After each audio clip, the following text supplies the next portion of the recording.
Reading from John, the 18th chapter. After Jesus had spoken these words, he went out with his disciples across the Kidron Valley to a place where there was a garden, which he and the disciples entered. Now Judas, who betrayed him, also knew the place because Jesus often met there with his disciples. So Judas brought a detachment of soldiers, together with police, from the chief priests and the Pharisees, and they came there with lanterns and torches and weapons. Then Jesus, knowing all that was to happen to him, came forward and asked them, "Whom are you looking for?" They answered, "Jesus of Nazareth." Jesus replied, "I am he." Judas, who betrayed him, was standing with them. When Jesus said to them, "I am he," they stepped back and fell to the ground. Again he asked them, "Whom are you looking for?" And they said, "Jesus of Nazareth." Jesus answered, "I told you that I am he. So if you are looking for me, let these men go." This was to fulfill the word that he had spoken. "I did not lose a single one of those whom you gave me." Then Simon Peter, who had a sword, drew it, struck the high priest's slave, and cut off his right ear. The slave's name was Malchus. Jesus said to Peter, "Put your sword back in its sheath. Am I not to drink the cup that the Father has given me?" So the soldiers, their officer, and the Jewish police arrested Jesus and bound him. First they took him to Annas, who was the father-in-law of Caiaphas, the high priest that year. Caiaphas was the one who had advised the Jews that it was better to have one person die for the people. Simon Peter and another disciple followed Jesus. Since that disciple was known to the high priest, he went with Jesus into the courtyard of the high priest, but Peter was standing outside at the gate. So the other disciple, who was known to the high priest, went out, spoke to the woman who guarded the gate, and brought Peter in. The woman said to Peter, "You are not also one of this man's disciples, are you?" He said, "I am not." Now the slaves and the police had made a charcoal fire because it was cold, and they were standing around it and warming themselves. Peter also was standing with them and warming himself. Then the high priest questioned Jesus about his disciples and about his teaching. Jesus answered, "I have spoken openly to the world. I've always taught in synagogues and in the temple where all the Jews come together. I've said nothing in secret. Why do you ask me? Ask those who heard what I said to them. They know what I said." When he had said this, one of the police standing nearby struck Jesus on the face, saying, "Is that how you answer the high priest?" Jesus answered, "If I have spoken wrongly, testify to the wrong. But if I have spoken rightly, why do you strike me?"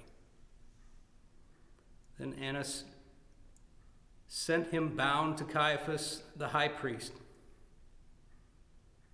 Now Simon Peter was standing and warming himself. They asked him, "You are not also one of his disciples, are you?" He denied it and said, "I am not." One of the slaves of the high priest, a relative of the man whose ear Peter had cut off, asked, "Did I not see you in the garden with him?" Again, Peter denied it.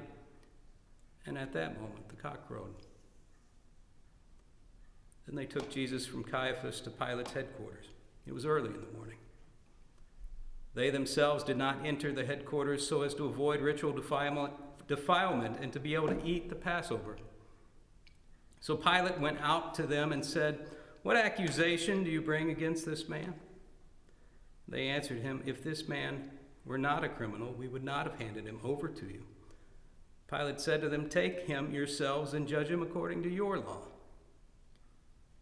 The Jews replied, "We are not permitted to put anyone to death." This was to fulfill what Jesus had said when he indicated the kind of death he was to die. Then Pilate entered the headquarters again, summoned Jesus, and asked him, "Are you the king of the Jews?" Jesus answered, "Do you ask this on your own, or did others tell you about me?" Pilate replied, "I'm not a Jew, am I? Your own nation and the chief priests have handed you over to me. What have you done?" Jesus answered, "My kingdom is not from this world. If my kingdom were from this world, my followers would be fighting to keep me from being handed over to the Jews. But as it is, my kingdom is not from here." Pilate asked him, "So you are a king?" Jesus answered, "You say that I am a king. For this I was born, and for this I came into the world, to testify to the truth. Everyone who belongs to the truth listens to my voice." Pilate asked him, "What is truth?" After he had said this, he went out to the Jews again and told them, "I find no case against him. But you have a custom that I release someone for you at the Passover. Do you want me to release for you the King of the Jews?" They shouted in reply, "Not this man, but Barabbas." Now Barabbas was a bandit. Then Pilate took Jesus and had him flogged, and the soldiers wove a crown of thorns and put it on his head, and they dressed him in a purple robe. They kept coming up to him, saying, "Hail, King of the Jews," and striking him on the face.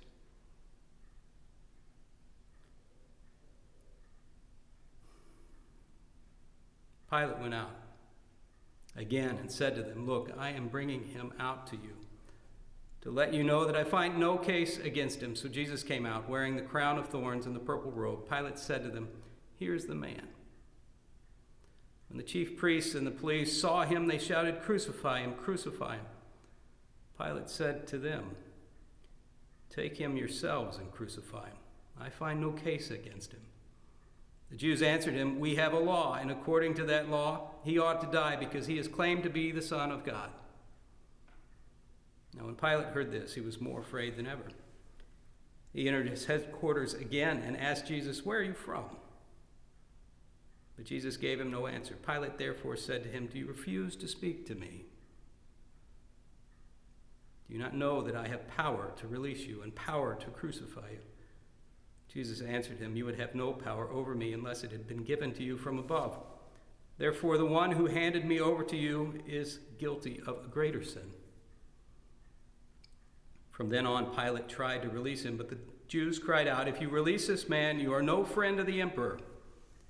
Everyone who claims to be a king sets himself against the emperor." When Pilate heard these words, he brought Jesus outside and sat on the judge's bench at a place called the Stone Pavement, or in Hebrew, Gabbatha. Now it was the day of preparation for the Passover, and it was about noon. He said to the Jews, "Here is your king." They cried out, away with him, crucify him." Pilate asked them, "Shall I crucify your king?" The chief priests answered, "We have no king but the emperor." Then he handed him over to them to be crucified. So they took Jesus, and carrying the cross by himself, he went out to what is called the place of the skull, which in Hebrew is called Golgotha. There they crucified him, and with him 2 others, one on either side, with Jesus between them. Pilate also had an inscription written and put on the cross. It read, "Jesus of Nazareth, King of the Jews." Many of the Jews read this inscription because the place where Jesus was crucified was near the city, and it was written in Hebrew, in Latin, and in Greek. Then the chief priests of the Jews said to Pilate, "Do not write the King of the Jews." But the man said, "I am King of the Jews."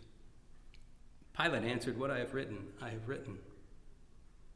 When the soldiers had crucified Jesus, they took his clothes and divided them in 4 parts, one for each soldier. They also took his tunic. Now the tunic was seamless, woven in one piece from the top. So they said to one another, "Let us not tear it, but cast lots for it to see who will get it." This was to fulfill what the scripture says, "They divided my clothes among themselves, and for my clothing they cast lots." And that is what the soldiers did. Meanwhile, standing near the cross of Jesus were his mother and his mother's sister, Mary, the wife of Clopas, and Mary Magdalene. When Jesus saw his mother and the disciple whom he loved standing beside her, he said to his mother, "Woman, here is your son." Then he said to the disciple, "Here is your mother." And from that hour, the disciple took her into his own home. After this, when Jesus knew that all was now finished, he said, in order to fulfill Scripture, I am thirsty. A jar full of sour wine was standing there, so they put a sponge full of wine on a branch of hyssop and held it to his mouth. When Jesus had received the wine, he said, it is finished. Then he bowed his head and gave up his spirit. Since it was the day of preparation, the Jews did not want the bodies left on the cross during the Sabbath, especially because the Sabbath was a day of great solemnity. So they asked Pilate to have the legs of the crucified men broken and the bodies removed. Then the soldiers came and broke the legs of the first and the other who had been crucified with him. But they came to Jesus and saw that he was already dead. They did not break his legs. Instead, one of the soldiers pierced his side with a spear, and at once blood and water came out. He who saw this has testified, so that you may also believe.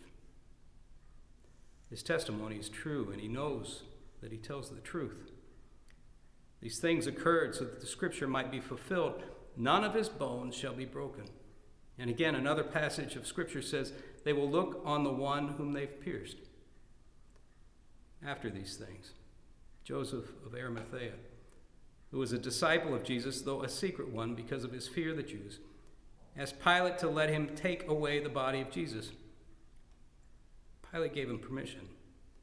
So he came and removed his body. Nicodemus, who had at first come to Jesus by night, also came and removed, bringing a mixture of myrrh and aloes, weighing about 100 pounds. They took the body of Jesus and wrapped it with spices and linen cloths, according to the burial custom of the Jews. Now there was a garden in the place where he was crucified, and the garden there was a new tomb, in which no one had ever been laid. And so, because it was the Jewish day of preparation, and the tomb was nearby, they laid Jesus there.